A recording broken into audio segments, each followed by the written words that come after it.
And as part of it, obviously, we need to tell people what we're doing. And we, as the lead partner, Lewis Castle College in Stornoway in the Western Isles of Scotland, need to manage the system and communicate with people.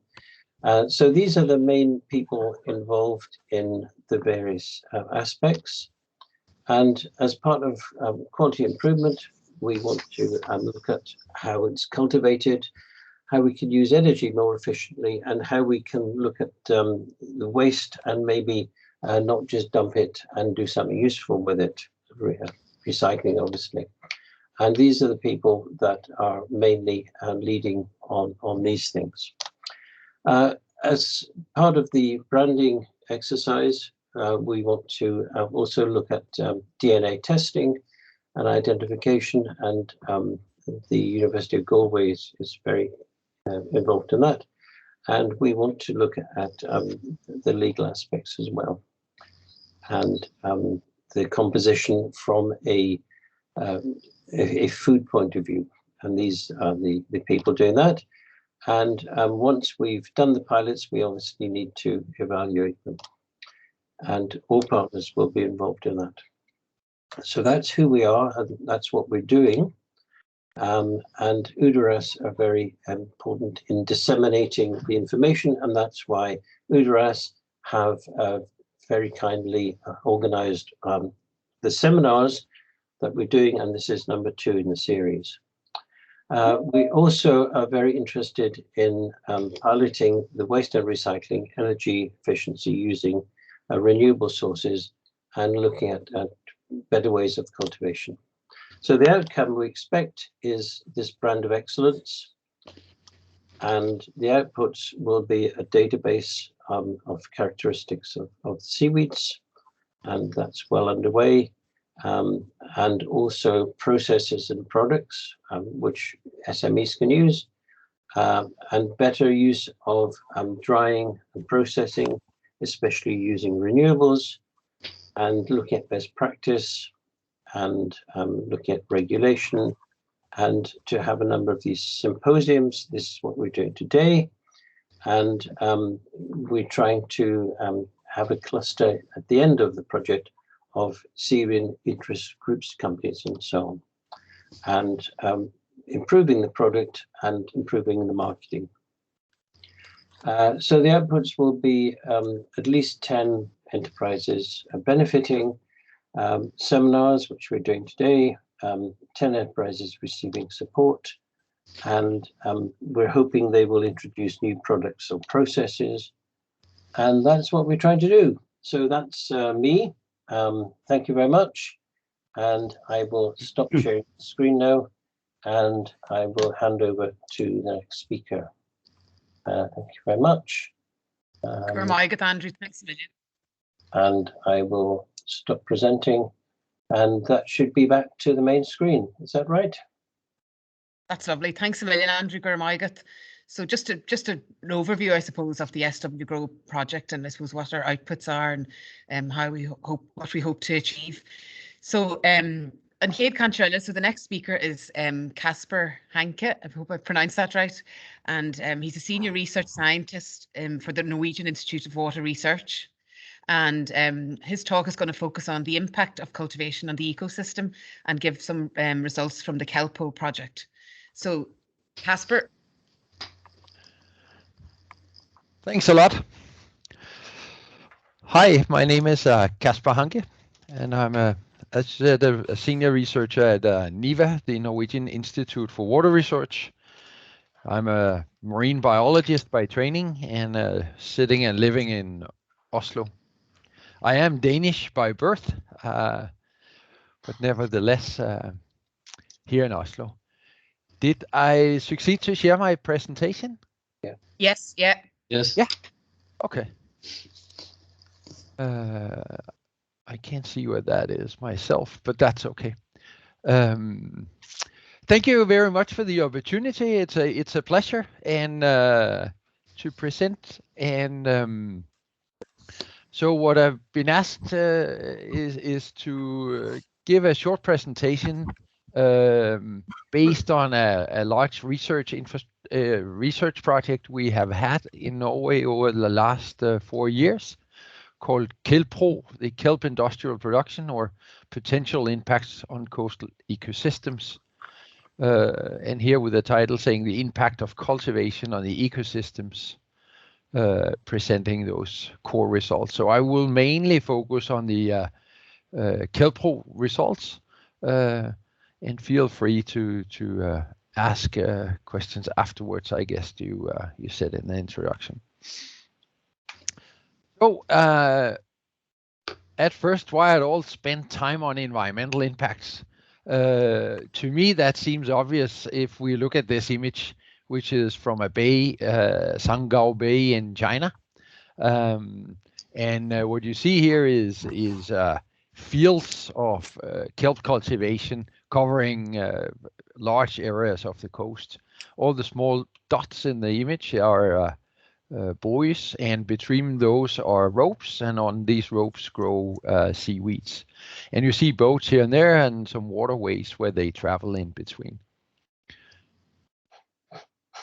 Just a short technical question. If I shift screen like this, can you still see my slide? Yeah. So see the slide. Yeah. You see my slide only. Okay, good. So that's how it looks in China. And here's a few facts, like the global marine aquaculture. These are numbers from 2018, is a bit over 60 million tons. And you see, in fact, that macroalgae, that is including kelp, is contributing more than half of the biomass actually grown, where the fish is relatively small compared to macroalgae. So worldwide, macroalgae is a huge industry. If we look at the European scale, this is much smaller. It's about 1,500 tons in 2018, where Norway produced about 9%, and Ireland produced about 2% of the European production. And of the global production, that is very, very small percentage. For Norway, we one of the reasons that motivating on moving on with kelp is a future prospect that 20 million tons could be cultivated and harvested by 2050, and about 4 million tons by 2030 already. So there's a lot in industry aiming at that, and that takes up a large upscaling of the industry. In fact, that would require an area of about 2,000-3,000 square kilometers of the coast. And if Wikipedia is right on the area of Dublin, that is an area equivalent to about 25 times the area of the Dublin city. There is a lot of space in water, but there's also a lot of interest.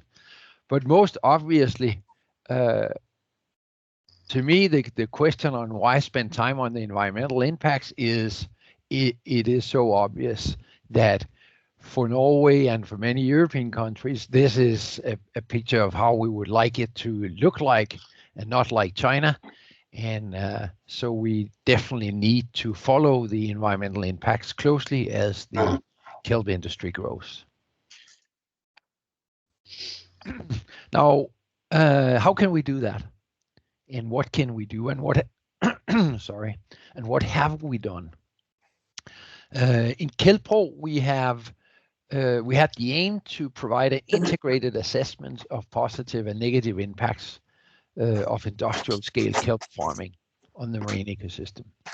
And that industrial scale is a little bit tricky because it doesn't really exist yet. But we did as good as we could, and we broke it down in three main questions. What are the impacts on the coastal ecosystems, open water and seafloor habitats? What how would the detritus impact the ecosystem? Would it provide a valuable bioresource or pose a threat? And last, we try to look at how will kelp farming provide ecosystem functionings as artificial kelp forests. And I will try to come around these briefly. Now here's just a few images for your understanding. The upper left is a kelp farm in Norway, compared to the upper right, which is a kelp farming area in China. Norwegian is still very, very small in structure. It could look like the lower left underwater, and it certainly does look like on the lower right when it's harvested, where you see these long lines and ropes with kelp grown on that are pulled out to some degree of the water, and the kelp are taken off. Still, that's a very manual process, but there is certainly focus and innovation activities to industrialize that. Now, back into the water, potential environmental impacts of extensive seaweed cultivations. Here are the scenarios we're working with. Kelp takes up nutrients and reducing eutrophication. Potentially, that's a positive impact. It also takes up CO2 with the potential reduction ocean acidification and reduce CO2 uptake from the atmosphere. Produce oxygen, provides the coastal ecosystem, increase the primary production, sort of going without saying, stimulate biodiversity, at least it's a hypothesis.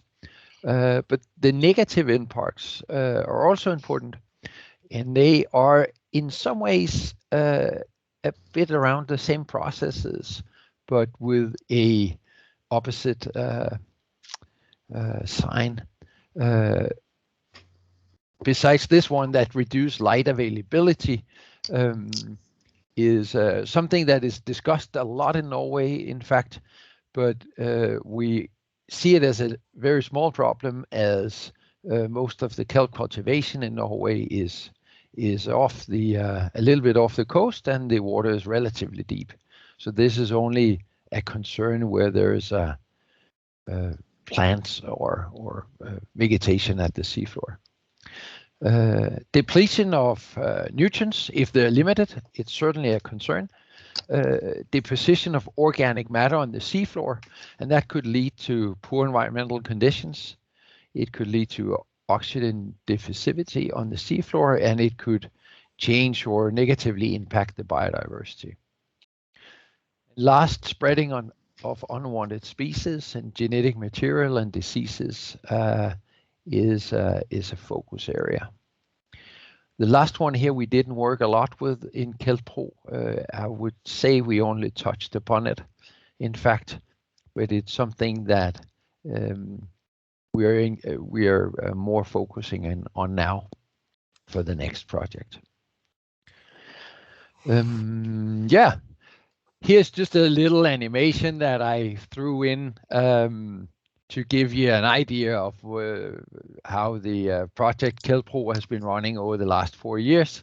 And we've done a lot of modeling work, laboratory work, in situ work on seafloors and open waters with students and researchers in these institutions at the bottom of the page there. Mostly Norwegian, but also international. Denmark and Germany has been a little bit involved. Yeah, and here's some of the crew and people. Now back to the hardcore facts, effects on life in the water column. Here's a graph, and I will not go into details of that. It's a paper in prep, soon to be submitted, but it's about the competition on nutrients between macroalgae, that is the natural algae in the water column, phytoplankton also called, and the kelp. And here's an interesting thing, because it showed out that kelp take up nutrients. Kelp take up nutrients early in the spring and grow largely on that throughout the season. So they do not take up a lot of nutrients throughout the summer at least. And that's important for the summer-spring bloom. Also, it showed very clearly that phytoplankton has a much faster and more efficient nutrient uptake than kelp, more than 10 times. That means if you put phytoplankton, the natural algae in the water, together with kelp plants, the phytoplankton outcompetes kelp very easily. The good thing about that is there's no significant negative influence of kelp cultivation on the natural phytoplankton communities and thus on the pelagic food web that lives off that. So that's an important finding. We dare to say that it takes very, very large kelp cultivation areas to change that statement. Now, cultivated kelp settling on the seafloor, that's a hard one to do in large amounts as it doesn't work. So we worked around modeling on this and in situ experiments, and then later show that farm exports, and I think that's important, 8 to 15% of the harvested biomass under normal production scenarios, and even more, all the way up to more than 50% after the summer if you do not harvest the kelp but keep them in the water. So that means even by normal conditions and you harvest for food or feed, farms lose 15% of the biomass. Where does that go? That is small fractions of kelp that are eroded off, mostly from the tips. It's a natural process. It also occurs in natural kelp forests, and it's spread in larger areas. At least that's what our modeling study shows. Very little deposit right under the farms, but spread over 1 to 10 or hundreds of kilometers, obviously depending on the geography in the area, water depth especially. And you see on the left-hand side here some modeling studies of milligram carbons, or the units position per square meter. And here's the kelp farm offshore, and this is how it positions, or relatively large areas on the Norwegian west coast. Here's a more inland, a 30-meter deep site, and it doesn't spread as much. Sort of obvious, but the main conclusion is that kelp typically spread over large areas in thin layers, obviously depending on the surroundings and all the physicals, water column or water flows, currents, waves exposure, and so on. Now, what about the seafloor diversity? It was a little hard one to knock on too, but what we found is that, or the hypothesis is that kelp can provide a food source for seafloor fauna or pose a threat to life at the seafloor, depending on the amount and how it's introduced to life on the seafloor. What we found was that normal farming conditions effect on the seafloor fauna is very minimal. In fact, we didn't document any significant effects around existing Norwegian kelp farms, despite that they export these at least 10 or around 10%. And that is likely food and provide a food source for the fauna, but we couldn't detect that effect, either negative or positive.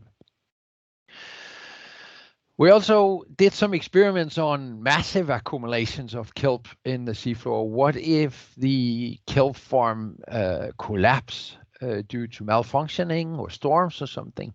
And we mimicked that by placing a very thick, more than 10 centimeter thick mats of kelp, more than 8 kilos per square meter, on the seafloor in a sort of a sandwich in about 100 square meters. And that had more or less obvious a dramatic effect.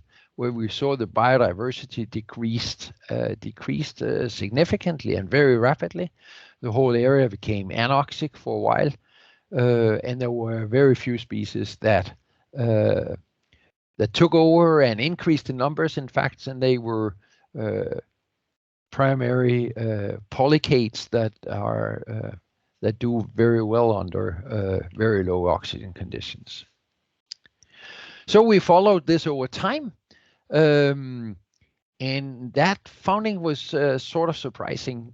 We set up the experiments to last over a year, but in fact, about more than 90% was gone in about 3 months time, and that was surprising to us that it disappeared so fast. And actually, in just 2 or 3 weeks, half of that biomass was gone. Broken down, grazed by micro and macrofauna, and eroded away. There's a lot of details to these studies, but these are the main bullet points. Kelp farms as artificial reefs. It's an interesting thing, I think, and it's certainly something we want to look more into. If you grow a lot of kelp out there, they provide an artificial ecosystems. There's no doubt that the length of the growth season impact that fauna community, and you have that kelp ecosystem sort of establishing over spring and summer, and then suddenly collapse when you harvest the kelp in the autumn. Unfortunately, it wasn't possible for us, I would say, to really document how this worked and what the quantitative impact was. We did see change in different communities. We did see large quantities of caprella in the autumn or fall. We did see fauna associated with the kelp farm, but very alike in many ways the natural kelp forest that we had in the surroundings, but in lesser numbers. So for this case, the scientific documentation at this point is too weak to really draw conclusions. But I think there's no doubt that it's potentially could happen, and the effect of an artificial reef is certainly something we should consider in future studies. A short sum up. I think I'll leave it with that. No larger negative impacts of kelp cultivation on the phytoplankton or functioning of life in the water column. That was a very important finding, and it's well documented. Kelp biomass. These papers, the papers of the first one there comes out. There's 3 papers to document that, and they're all in prep or submitted. So they are around the corner, but not available yet. Kelp biomass from farms spread over large areas and settled on the seafloor. It's pretty obvious, and that they export about 10% is also a bit surprising. We didn't see any or document any significant impacts of the present-day kelp cultivation scenarios on seafloor fauna when business was as usual, but we did see a significant and strong effect when we depositioned larger amounts. Yeah, and here large-scale kelp cultivation, which it scales up to, and deposition might impact biodiversity, and kelp farms may act as a vector for alien species and genetic transportation or spread of genetic material from either wanted or unwanted species. But here we need more data simply. I think I'll leave it with that. There's a bunch of publications out. Please visit the KelpPro website, kelppro.net. There's a couple of master studies. We did a lot of talks and newspapers. Mostly of them are in Norwegian, but but there's also on the website a series of talks that you can download in both English and Norwegian. Thank you very much for the attention. Thanks very much, Casper. That was brilliant, really informative, and I think we learned a lot from the Kelpo project. Is that project finished now? Yeah, it is. It's finished just January 1st, January 1st. this year. So we're Okay. just still wrapping up the scientific process. It's takes a little bit of time to get all the results together, and the papers are coming out now. So in I think in the following month we will have a nice bunch of papers out based on these conclusions. So as I said, then we'll just have a little panel discussion after all the presentations, and sure, if anyone has any questions, they can write them in the conversation or save them till the end. Thanks a million, Casper. Next up is Frank Kane, who's from the Marine Institute here in Ireland, and he's going to talk about intelligent management systems for integrated multi-trophic aquaculture. It's another project, Horizon 2020, isn't it, Frank? And so he's going to talk about that. So I'll hand it over to you. Hi, thanks, Ashley. Hi, yeah, thanks for the invitation to speak at the SW Grow seminar. Yeah, as Ashley said, my name is Frank Kane. I'm from the Marine Institute here in Ireland, and I work in the aquaculture section, where we carry out monitoring and associated research to support the Irish aquaculture industry. I'm here talking to you today as the coordinator of the Horizon 2020 Impact Project, an acronym standing for an intelligent management system for integrated multi-trophic aquaculture. I'll talk a little bit about the project, what it is. I'll talk about IMTA, so seaweed farming in a particular context, and I'll talk about some of the outputs of the project based on the work carried out by the partners. Overall, the project is working to develop and demonstrate an intelligent technological platform for the sustainable management of an IMTA farm. The platform is to cover multiple production environments with the ambition to help validate the concept of IMTA as a viable aquaculture approach. The project is working on 3 key areas: an autonomous data acquisition and communication system, the Impact platform, an advanced IMTA model, and the intelligent management system. And these are combined to form a management structure for a complete holistic system view. And I'll elaborate on some of these in a moment. The Horizon 2020 funded project is a collaboration of 21 multidisciplinary international partners from across the EU, including UK, Turkey, and China. The partners bring a diverse range of expertise together with a good mix of technical, analytical, and biological expertise. It's a 3-year project ending this week, actually. So in Impact, much of the work focused on 6 pilot sites. These were used to test and validate the Impact platform, the model, and IMTA products and practices.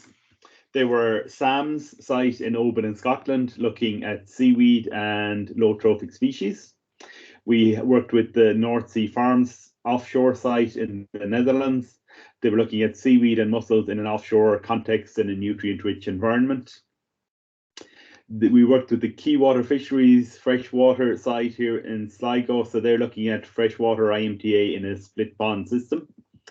The Marine Institute Aquaculture Research Site in Lehanapool in Connemara, it's a coastal marine IMTA site, looking at applying IMTA setups to current farming systems. And we considered scallops, lobsters, and seaweed in the Impact project. Our industrial partners were Chamli in Izmir in Turkey. They're a Mediterranean site looking to apply IMTA to their commercial site, adding mussels and seaweed. And we had the IMTA experts in the LSE Fisheries Research Institute with their site in Sangao Bay, where aquaculture is practiced extensively for quite a long time now. And the pilot sites explored the potential of IMTA and low trophic species. They looked at production systems around site and system design, along with species selection, how to increase species diversity and to reduce the environmental footprint. They explored systems and monitoring technologies to assess stock welfare environmental monitoring and performance. They investigated and documented the challenges to implementing IMTA, such as production systems, licensing, regulation, as well as operational environments. And they considered the opportunities and requirements regarding standards and certification of seaweed and food products. Within Impact, a number of novel, innovative technologies were developed: novel sensors, innovative communication systems, energy management, and data collection tools. An intelligent management system was developed to utilize the data, collect it, make sense of it, analyze it using algorithms and predictive analysis, and to provide contextual suggestions, feedbacks, stock management information, and environmental status to the operator. I touch on a number of these technologies and prototypes. As part of the platform, data collection was a key focus area. So novel sensors to measure nitrite and phosphate have been developed, working with microfluidic chambers and water chemistry. And these prototypes are capable of continuous employment in the field and ongoing sampling. An electronic tongue prototype was developed, which is a novel platform of sensors array for assessing water quality. Novel attached sensors were created that can be attached to seaweed or similar and record the forces on the frond. The fronds are subject to when they're in the water and in the waves. So these have multiple potential uses, really. Data from regular off-the-shelf sensors have also been harnessed and incorporated in the system. Sensor data was combined with data from other external sources. These include the Simplex app, which was developed in the project to collect data at the site about the stock and the environment and help inform the operator at a local level. The app allows on-site personnel to report issues and observations. Data from lab analysis and manually collected data was entered into the system also. We harnessed and used satellite imagery and data, as well as the Impact Imta model, which I'll talk about in a moment. A key element in Impact is getting the data from the sensors to the operator. What was called an IADAS, or Integrated Autonomous Data Acquisition System, was developed to communicate with the novel sensors and with the various off-the-shelf sensors to gather the data from the side of your fish pen from our multiple different sources. And the IADAS is a robust and sort of inexpensive box that's configurable to an individual site. It collects this data at multiple locations and from a number of different variety of sensors around the site and sends it wirelessly to a data collector. The data collector, or DAS, or data aggregator, gathers all the data from the various IADAS and directly from other sensors also. It safely sends this data to the cloud and is capable of local processing if needed. These were supported by an energy management system, which works with both devices to manage the limited energy at the site to ensure optimal use of the energy that is available. Locations like the side of a fish pen often have limited energy to power sensors and communications. This information ends up in the cloud, and it is the job of the IMS, or Intelligent Management System, to make sense and to maximize the use of it and present it to the operator. The IMS reports on stock growth and performance. It allows comparisons between different pens and different stocks. It facilitates camera access and access to environmental parameters in a user-friendly format, and it stores and allows reporting for all the data collected. It provides feedback on multiple stocks, including the various trophic layers, all in one place. It gives indication on the environmental efficiencies of your IMTA setup, reporting on stocking ratios and the IMTA-ness of the site. It provides alarms and warnings, as well as allowing automation where needed. The IMS is a reporting tool to the farm operator to make sense of the data and to present it to the operator in an understandable and useful way. These technologies build and add to the tools available for monitoring systems for the aquaculture sector. They allow the assessment on a local level and also on a greater level to inform on our environmental indicators and to implement legislative requirements. The tools provide information to inform decision-making, long-term planning, to improve production, stock welfare, and the environmental performance. Having access to robust real-time data is a key step towards promoting the traceability and transparency of aquaculture products, and ultimately for communicating information more publicly in the future. So all this technology is used to look after your stock and in the project to gather data to explore and validate IMTA. One of the key concepts of the future is sustainable aquaculture is the concept of IMTA.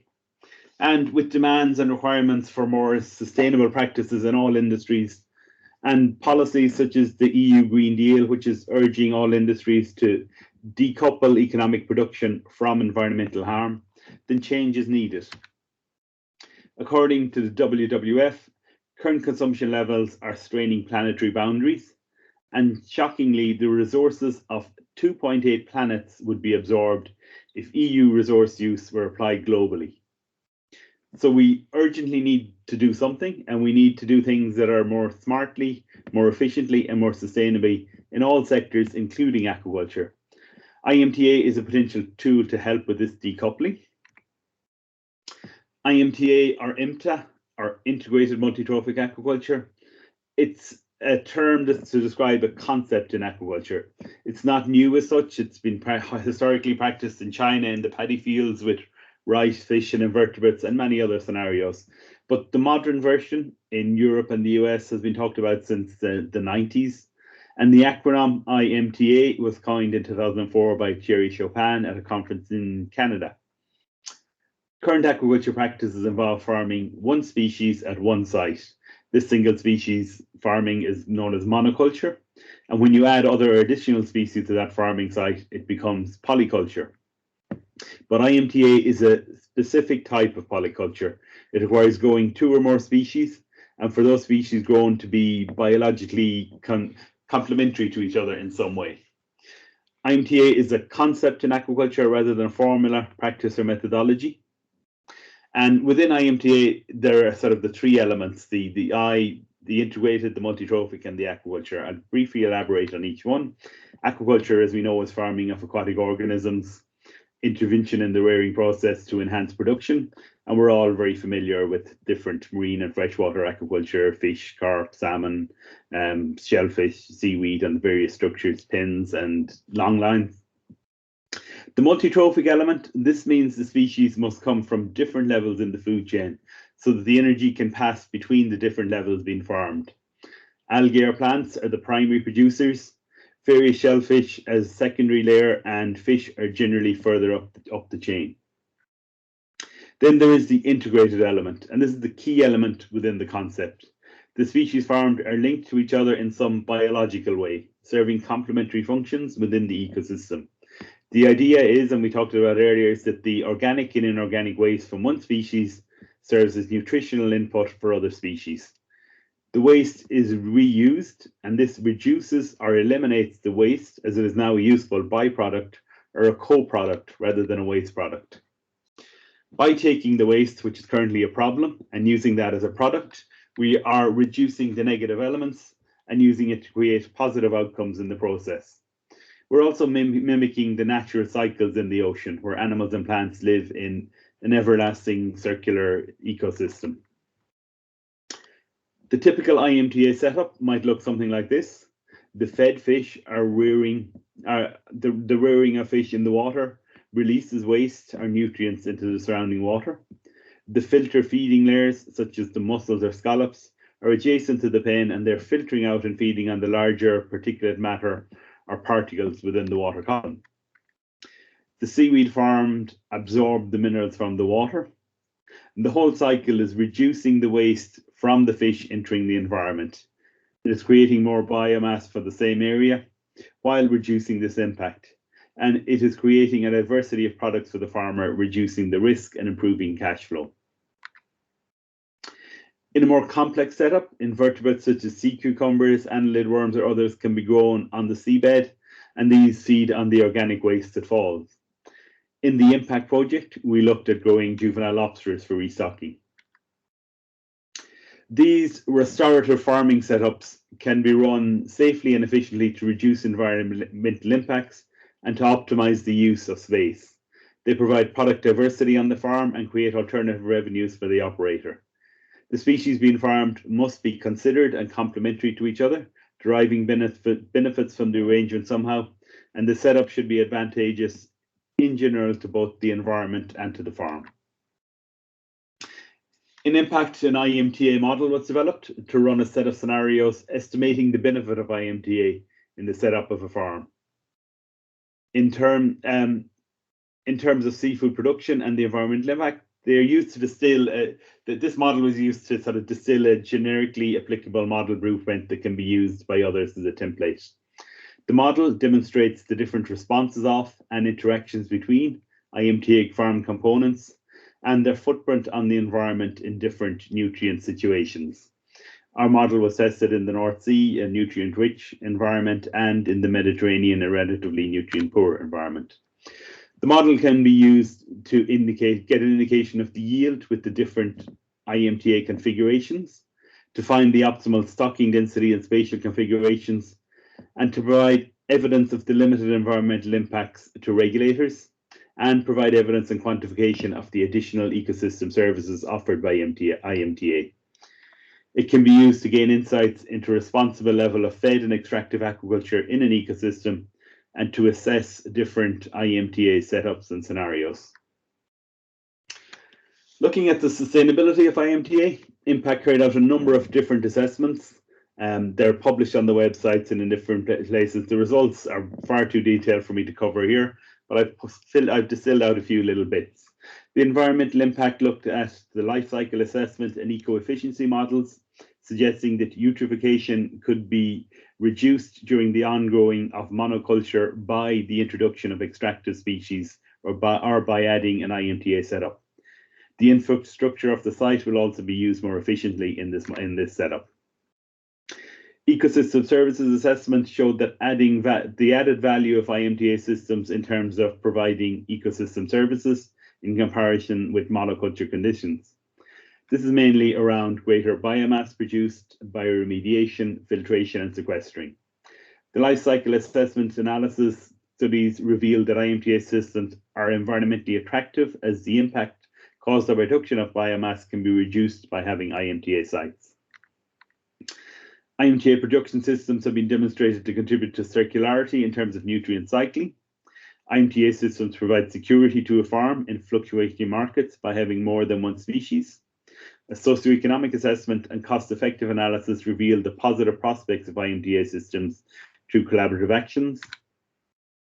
Activity-based resource modeling showed that economies of scale and labour efficiencies can be achieved by having IMTA conditions.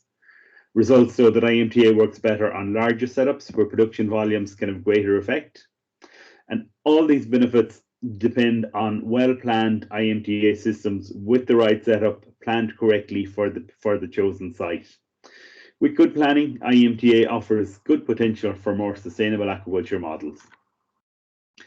IMTA contributes to an increase in biomass produced at the site, directly by offering additional crops, as well as indirectly by exploring the synergies between the species groups. The production space and infrastructure can be used much more efficiently and effectively, resulting in lower costs per revenue.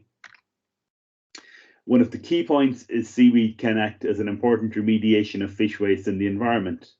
IMTA can minimize the risk of eutrophication at the site due to the bioremediation of dissolved and particulate matter, as well as nutrients. IMTA compares to monoculture can potentially lead to a decrease in production costs with ongoing operation at the farm, and the potential for offshore cultivation in an IMTA setup is high as there's more space for scaling up. So IMTA is a concept and there is no one ideal IMTA system. It can be applied in specific sites and scenarios. Factors around the site and operating environment must be considered when selecting appropriate species and setups. And factors that need to be considered are the economics, the environment, the operator experience, and regulatory requirements. Bioremediation is a key benefit of IMTA. But as we look at a broader scale, such as the whole Bay Area, we can ask ourselves some questions around it. And does the nitrogen that has been removed by your IMTA setup have to be the same molecule as that excreted by the fed species? Or are we looking at the overall inputs and extraction balance in our waste and nutrients in the area, and is that the important consideration? When we consider it this way, then IMTA is a way to help manage on a level greater than the individual site level. And it makes sense to think of IMTA on an ecosystem area anyway, as currents move things around, and the breakdown of some waste, and it takes time to break down some waste, so it's a usable nutrient. So the minerals may not be available straight away right beside the pins. So having distance between the fed and extracted species can make sense. When we look at the ecosystem area, and if the overall balance for environmental protection is the important element, it poses some more questions. Can we think of this in a larger area? Can a large farm in one bay have its nutrient inputs remediated by an extractor farm in another bay further up the coast? How linked does the ecosystem need to be for the impacts once the impacts overall are reduced? These are thoughts to ponder, and this opens the idea of nutrient trading and nitrogen credits as management options. We currently do this with carbon trading. These are ideas to ponder around the future direction of IMTA and area management. IMTA farming is still in its infancy in Europe. Research and regulators, we need to consider how to do it best and where it might go in the future. Within the project, there's a huge amount of outputs, and I couldn't fit them all into one talk, but the information is available through the various articles, communications and publications. The project website is probably the best place to start for that, and Impact is also on Twitter and LinkedIn. The project is coming to an end this week, so results and publications are in progress and coming out thick and fast. The project also has created an online training course, or a MOOC. The link is here. It's on IMTA and Precision Aquaculture, and is hosted on the Open University's Open Learn Create platform, which is very user-friendly. There you will find information on IMTA, the benefits and challenges, husbandry practices and systems, sustainability and circularity, and all the assessment information we talked about there, as well as precision aquaculture, monitoring and management tools. A number of the key research and innovations from the project are presented here, so it's worth checking out. The Impact YouTube channel also has a number of very easily accessible videos around IMTA and project outputs. So with that, I'll say thank you for listening to me. I hope you found it useful and informative.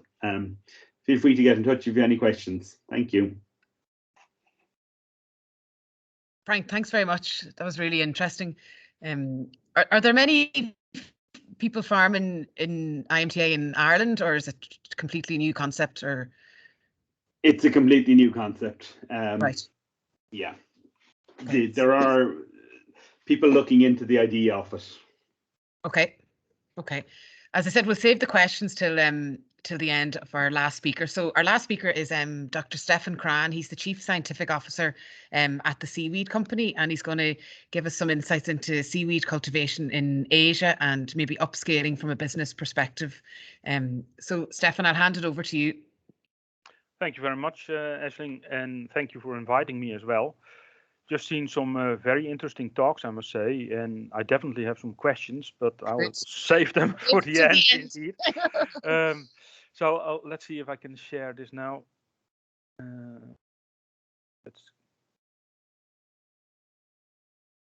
we go. And yeah, we can see that. Presentation mode, so that's fine. Okay. That's perfect. So yeah, what Aisling said, my name is Stefan Krahn. I'm the scientific officer of the Seaweed Company. It's a subsidiary here in Ireland. Our head office is in the Netherlands, and we have subsidiaries in India and Morocco as well. And in all these places, we grow seaweed. And we're only interested in seaweed, and what we do is basically from biofertilizer all the way to anti-Alzheimer elements from seaweeds in pharma applications. So what I'm talking about today will be mainly about cultivation and the upscaling. And there are some questions to be asked about upscaling, but it will become clear in the presentation. So if you look at mechanization in seaweed farming, there are basically two schools of thought. One is indeed mechanization as we try to do here in Europe, And there is another type of mechanization that is practiced in Asia, and they're completely different. And again, that will become clear. If you look first at the industry on its own, the seaweed industry as such, there is a lot cultivated, about 30 million ton. Casper was already hinting to that as well. And if you just look at the value of the raw dried seaweed, you're talking about 7 billion. If you then look at applications in food, feed, and other kind of things, we're talking about a 17, 18 billion market. So that is quite a bit. And there is a whole new section developed on this, which is called phyconomics, that is purely looking at the numbers and the statistics. Alan Critchley coined that term. And coming back to Frank's comment about Thierry Chopin, I was actually at that conference when he coined the term Imta, which is quite interesting because that goes back, well, more than 20 years almost. Phyconomics, so the economy and the statistics on seaweed production, again, 31 million tons, of which 99% is basically cultivated in Asia, and the rest is coming from wild harvest. And what we do here in Europe is in 0.1% or something like that. It is really tiny, but we have the ambition and we want to grow and develop this. Also because there is more and more demand for seaweed and seaweed products and other in food and feed. And just to mention the methane reduction, that is something that is coming up and coming at the forefront. So there is a demand for seaweed. So if you look at the top 10 players in the world for seaweed cultivation, well, not surprisingly, indeed, China is number one. We saw some pictures there. They have a massive production, although government numbers are slightly different than industry numbers, but they're still topping the bill there. Followed by Indonesia, mainly red seaweeds in Indonesia, Eucuma, Capophycus for carrageenan and agar, Gracilaria. Philippines, same thing, and then it goes down to a couple of countries, and that all produces that 31 million tons. Now, species that are cultivated are basically 6 species, and that is the kelps, Laminaria japonica, Undaria or Wakame, Porphyra, Gracilaria, Capophycus, and Sargassum species, Hesychia in this case. And they're basically cultivated in those 4 countries, China, Indonesia, Philippines, and Korea. But if you look at the history of large-scale aquaculture and you turn the clock back pre-Second World War, basically, then cultivation was very rudimental. You see some pictures here, and this is from Japan, where they used either sticks or bamboo sticks, and they just put them in the mud, and in the hope that Porphyra, which is the nori, would settle on that so that they could harvest that after a couple of months.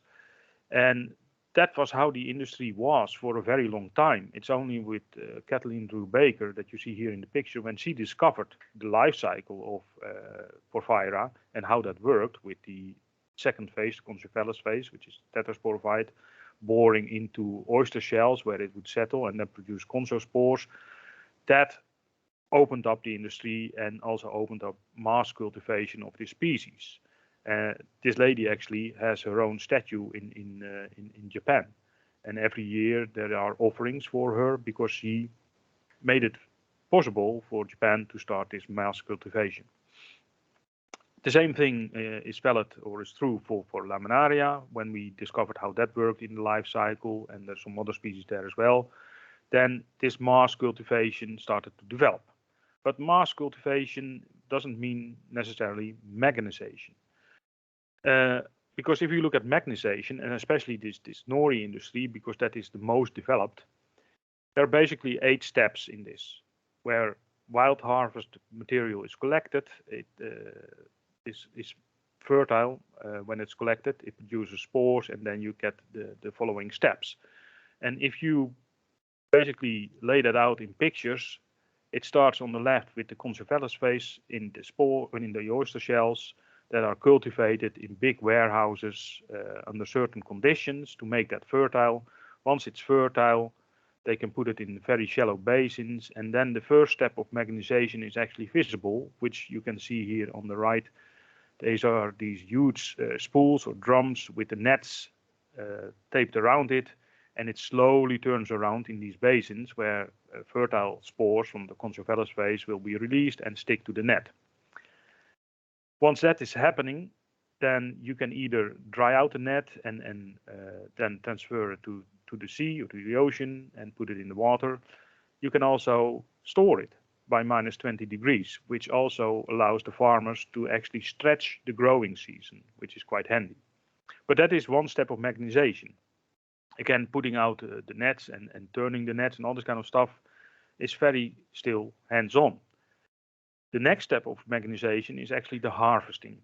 They develop these kind of boats with bull bars that can actually go under the nets, lift it up, and on the roof of the boat there is an upside-down lawnmower, and that cuts off the Porphyra from the nets.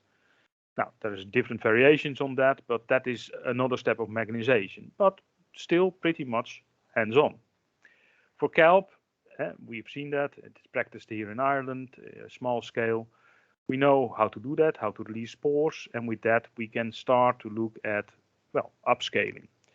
In Asia, it's still done very much in a rudimental form, where they seed the spores, grow them up into the second stage gametophytes, male and female. And the big advantage of those gametophytes that you see here as D and E in the picture, you can clone them. So you can just put them through the blender and you can bulk up the biomass. And under the right conditions, if you put the two together, they start to make eggs, and the male fertilizes the female, and you get your small plantlets. And at that stage, you can actually put those on ropes or other substratum and outplant that.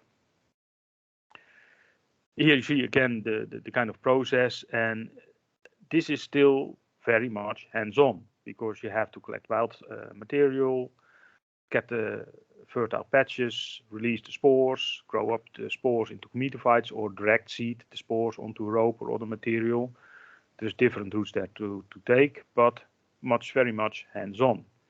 And in the end, you have your seeded twine that you have to wrap around the long line. And the only step of mechanization here is where you use a boat to lift the lines with seaweed from the water. And still in the bottom picture, you see two guys with a machete cutting off the seaweed. So pretty much hands-on. If we go to the red seaweeds in other countries like Philippines or Indonesia, it's even more hands-on, because you see here pictures of hundreds and thousands of different plots, which are basically these lines with seedlings growing to a larger biomass before they get harvested again. But what I said, very much hands-on. Different systems they use, floating rafts, bottom cultivation, but it is all done mainly by women. And it involves a lot of work. I was looking for the picture. Oh yeah, here you can see it. There's basically groups or co-ops of women that are sitting there tying these seedlings to the ropes and then putting them out. Now, we ourselves in India are cultivating these types of seaweed as well, and we are starting to try different systems. One is the tubular net that you can stock with biomass, and then the biomass grows out of the sock, and that you can harvest and put then the tubular net back into the water. So you have a more ongoing cycle. But what I said, a lot is very much hands-on. There is some mechanization happening now with one company down in India, Indonesia, called C6 Energy, and they've developed this combine harvester where they can actually harvest the lines and straight away then seed new seedlings or material in these tubular nets and then put them out in the sea. But what I said, mainly work for women that sit there the whole day tying these seedlings to lines and then put them out in the water, grow them bigger, harvest them, and the process repeats. The question is then, do we want mechanization in Asia? If you look at who's all depending on this, if you look at the nori industry in Japan alone, that is about 35,000 people working in that industry, and that is already semi-mechanized.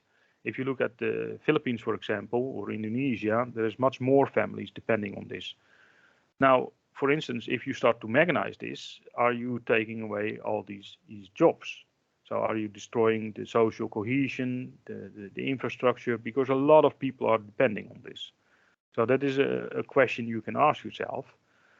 For Europe, it's the complete opposite, because labor is very expensive here.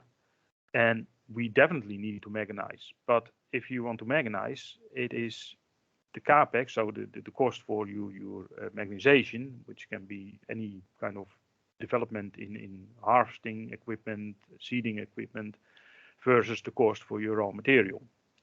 So that there is a cutoff point that you have to cultivate a certain size area to make that worth your while. The good thing is with cultivation here in Europe, fishermen that have already boats and infrastructure, fishing is becoming more and more difficult. Fish stocks move north, there's less fish available, so this would be a very good alternative. Now, there is some mechanization already happening. These are some examples of projects in the past. This was a company in the Netherlands that have developed rope harvesting and rope seeding elements that can be put as modules on a boat. And here are different things from the at sea project, for example, where they have developed these similar combine harvesters, but then for nets, where they seed and harvest at the same time, using either nets or fabric or other kind of carriers. And this will continue to develop, but again, one of these harvesters here that you see in the left corner, yeah, that sets you back about $1 million in development. And if you only harvest 10 hectares of a kelp that you can sell in the open market for 20 euros a kilo, that's going to take you 50 years before you break even. So there is a cutoff there somewhere that you need a scale of economies there. And over the years, we have seen so many designs and ideas, but mainly on paper, and some good, some not so good. But this is a growing area, and at some stage we will find the best way. Now, we ourselves as a company are looking at low cost kind of mechanization to indeed upscale. And then grow in tandem with the concessions that we obtain.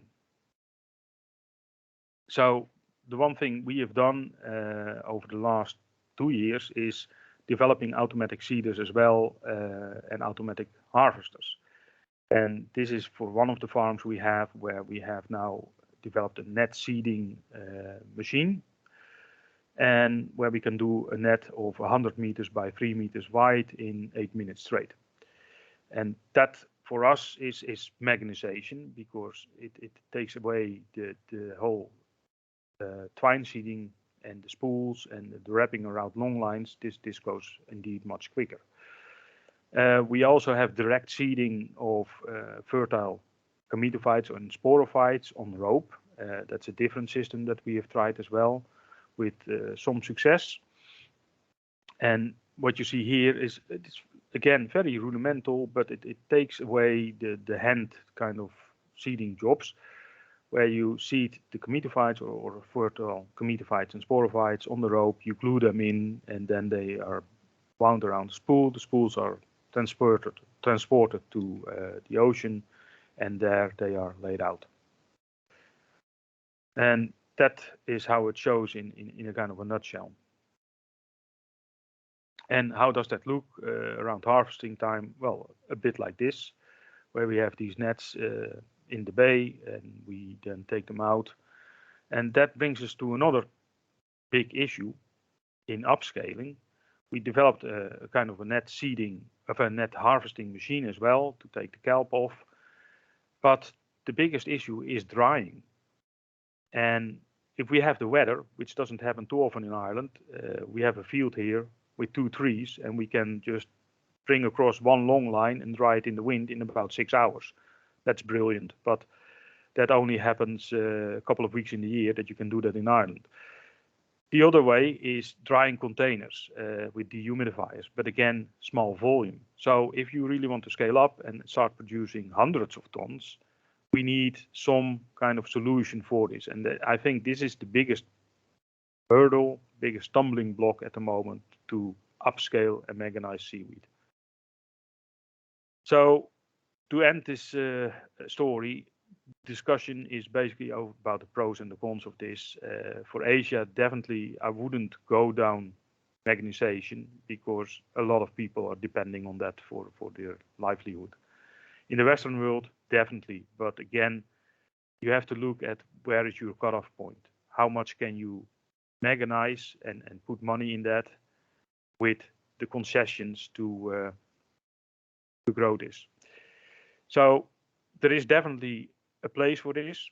We have a good growth in seaweed products. Seaweed demand is growing by about 10% per year here in Europe. So there will be a demand for seaweed, but it has to take or run in parallel with the concession size.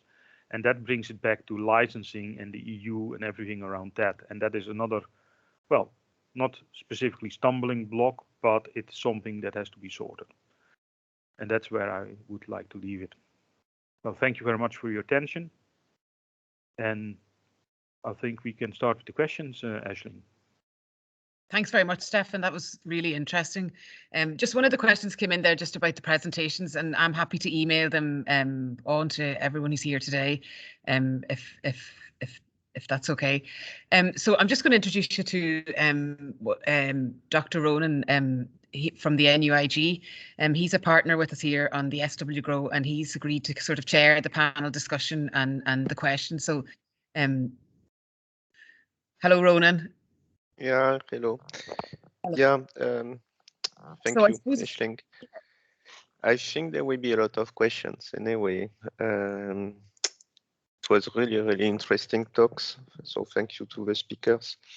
So I would like to ask if there is in the assistance anybody who has questions to the speakers. Can raise your hands.